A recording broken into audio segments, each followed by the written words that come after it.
Okay, so the main focus inside the bus, I'm kind of doing a little bit here and there every single day because right now in the middle of the day it's about probably well over 100 degrees inside the bus. So I'm focusing on just getting the shower done, where the washer and dryer and the bathroom, that done as far as framing it out. The last wall right here, I did get 2x4s instead of 2x3s, mostly because of this selection in 2 Lowe's and 4 Home Depots. The 2x3s have been pretty bad to the point of I'm going through 50 of them and I'm finding 5 that are actually not warped.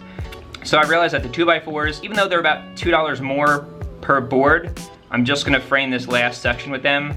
And I didn't want the added weight overall, so all this is 2x3s except for this one wall is a 2x4 wall, and that's okay. So it's fine to do 2x4s here, so I'm gonna try and finish that wall, finish framing in the bathroom so that I can start framing all along the actual walls and putting up some wood strips so that I can eventually screw boards that are gonna be the interior walls onto them. So the last thing I wanna focus on right now is this bathroom setup. So I'm gonna get going with that and get out of this bus before I melt.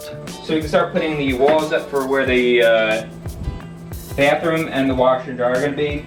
Put one down below and then one across and then frame in between. So we can get this one. Just gotta make sure that we have a door to get inside of the bathroom. So we got the bottom board in. The top board that goes along here, there's nothing really to measure it off of, so if we measured it off of the bottom, that would make sense, like the distance to here, but the issue, remember, is that from here up to here, it angles itself in. I'm gonna figure out how to measure so that this is perfectly straight. I was able to measure off there, off the end of here to there. Now I just gotta focus on measuring up there. So I was able to figure out how to get this beam straight. I just measured off the height of the ceiling, like where the ceiling curves, the exterior pieces, and I measured in, and it is straight.